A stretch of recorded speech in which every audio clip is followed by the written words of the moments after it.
Hey folks, David Frost, mystrategicforecast.com. You're here for another episode of Common Sense Market Analysis. Today is Wednesday, March 4, 2015. We're looking at a daily chart of the SPY, and early on today it looked like the market could kind of put in a hard sell day today. And most people in the morning probably felt that way, unless you were listening last night when I told you that the market could get right to here if it went down today, meaning today. So I said tomorrow, yesterday, which means the market could get down to this level today. And I said this pivot high, this pivot low, and the 20-period moving average would provide a very, very good level of support. And this morning, that provided a very, very good level of support right in here. Okay? So what happens from this point forward? Let's reel back the tape for a second. Let's talk about where we are. Okay, so remember from almost 2 weeks ago, I said the market should be putting in a cycle top, okay? And I said it's always plus or minus 1 week, and so plus 1 week was into last week. And when you look at the chart, all right, here's what you see. Middle of last week, the market puts in a high at 212.24. This is the SPY, the spider, okay? 212.24, all right? Since that point, okay, the low today was 209.06. So that's more than 30 S&P points. So I guess the cycle top essentially did come in on time last week. It just didn't look that way, and we didn't get a hard sell, and we still haven't gotten a hard sell, but sometimes you won't. But the point is that you still may have another couple of weeks of kind of back and forth, slightly down, motion for the market, maybe a couple of more sell days like today. But that's not to say in between we can't have some rallies for a couple of days here and there. And I think one may be starting tomorrow. And the reason I say that is because on a short-term cycle today was actually a short-term low, and that's inside of the longer-term downtrend, which would be the weekly cycle. And if that's the case, we could see a rally for a couple days. Maybe the market puts in, a couple of sideways to slightly higher days, and that would essentially set up a bullish chart pattern for another move lower. And next time, if we did move lower, there's a couple of levels, but the good one right here is somewhere right around that 206.5 to 206 area. That would be a lot of chart support. This pivot high is here, this pivot high, the 50-period moving average. I mean, you could certainly find support in the middle here somewhere. Should the market sell even like tomorrow, you would find some support at this pivot high from the 6th. Okay, that high was 207.25. The market would find some support at 207.25 most likely, and that would be the interim in between now and the 50-period moving average if there was downside. On the upside, now the line in the sand is essentially going to be, really this pivot high here is still going to be your line in the sand at 212.24. I thought what was interesting, let me check this number. The low yesterday was 210.08, and today's close was 210.23. So you didn't close below yesterday's low, and we had that scenario this whole time, right? We didn't close here below the prior day low. Same thing here, same thing here. Now same thing here. I think that's interesting, and I think that has a bullish undertone to it, or at least a less bearish undertone. So I'm looking for, I'm not definitive on this, but I've got an upside bias for tomorrow and maybe even Friday. And then we'll have to take it one day at a time and see what the market gives us. But right now, it's a little tough trade. But either way, the market certainly is off its highs by about 30 S&P points. And I think that's meaningful. I think that coincides with the cycle top that was a little bit late, but yet I think it came in. I'm pretty confident that 30 S&P points would certainly constitute the beginning of a cycle high playing out on a weekly basis for sure. It's too early to say it didn't happen, so that's where we are. All right, let's move on and let's talk about gold, okay? Because gold, while it's up a little bit in the after hours, session at 12:04, we closed pretty much right on the number at like 1200 today. What was the closing number today? This is the daily chart. So the fourth, the close was 1200.90. Remember I said our range is 1200 to 1223.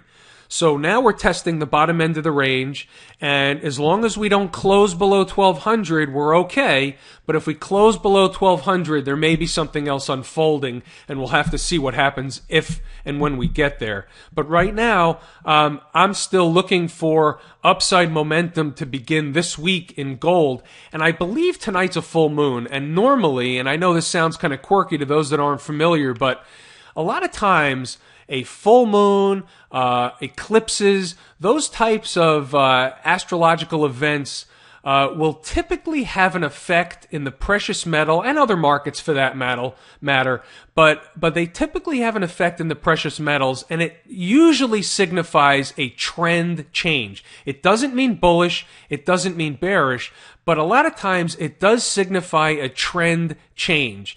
Now, I would say that the trend in gold has been relatively down, right? And if that's the case, and we get any kind of momentum going upward off of these numbers here, I think we could carry to a minimum of the top end of the range at 1223 and higher. Okay, so that's where we are. We'll take it one day at a time, but I'm looking for a turn in gold, and I'm looking for it this week. Okay? So beyond that, there's really no new developments. Let's move over to oil. Okay, we're going to bring up the crude oil chart. And so what's interesting is, remember, go back to the beginning of this week, and I said there's a possible two-way trade setting up. And you can take one leg, you can take both legs, you can take no legs. But whatever you feel like doing is up to you. But here's what I see unfolding. So earlier this week, I said if gold could close above 51, it could possibly get up to 53.5, give or take. And then if we can't close hourly above 53.5 and then daily, we should see a ride back down to about 50.25, 50.5. Well, now here's the scenario. We're kind of running out of time, because the whole trade or the concept was predicated on the fact that I believe the price of crude oil will be back down at that 50.25, 50.5 number towards the end of this week, which really begins tomorrow. Okay. So if we don't spike up overnight or early in the morning up to 53.5 or somewhere in that neighborhood, I still think we're going to come back down to 50.25, 50.5, but the upside part of that trade may be off the table. We're just getting too late in the week. It should have happened already. It should have happened if it was going to happen by today. And it really didn't happen. We're at 51.81, but we did close above $51. And let's just look at the let's look at an hourly chart, because I love to do this with that elusive number of 49.70. I know I belabor the 49.70, but watch this. 49.70. It happened again today. I mean, here's 49.70. Okay, we're up over it all throughout here. We come down. I think this was early in the morning. Okay, we come down. This is 10 o'clock in the morning, right? 11 o'clock in the morning, noon. We come down and we test where 49.70. We pierce it through by a couple of pennies, and then we reverse higher and we get above 49.70. Then we get above 51 and we start going higher. And this looks to be setting to go up even higher yet. So I'm not going to say that the total trade's off the table, but I'm saying that the odds of the whole round trip are up to 53.5 and back down to 50.5.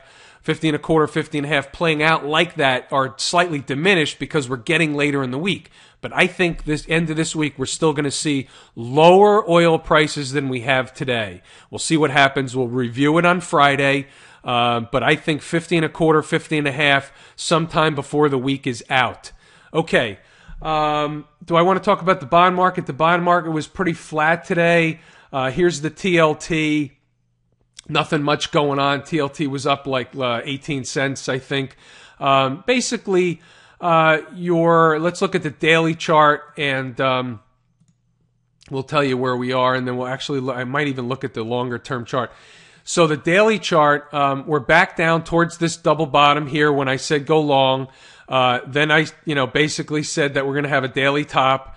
Now we're down here, and my indicators are telling me that it's a long, but I'm not necessarily convinced yet that we might not see lower prices down in this area here. 124.25 on the extreme downside, but certainly we could come down a little bit more, maybe test this bottom here. We didn't really get a good test of it. Maybe pierce it through a little bit, but somewhere in this neighborhood is an area where you can get long the bond market, expecting bond prices to go higher, yields to go lower. And I think that that's in the cards. We'll see how it plays out over the next day or so, but that's what my indicators are telling me. So, anything else on the horizon? Nothing going on. The VIX, we could take a look at the VIX real quick. Remember when we came down in this area here, I said, look at all this chart support down here, all these days that we spent down in this area, and I said if we get down to, the $11.5 range, whatever it was, in this neighborhood, the VIX would normally be a buy down there because it doesn't really get lower than that all that often, so you would be in an extreme low or on sale condition. And what do we have from a low of roughly 1230? We hit, what did we hit today? We hit a high of 15.25. That's a 3-point move on a on a basically $11.5 number. I mean, you're looking at 25% move in basically 2.5 trading days. That's a pretty stout move, and I know we talked about this last week. So VIX is something that I keep my eye on. You should keep your eye on it too. It's a good indicator, and it's a good complement to the stock market. Okay. I think we're going to wrap it there tonight. I'm David Frost, mystrategicforecast.com. Thanks for tuning in for another episode of Common Sense Market Analysis.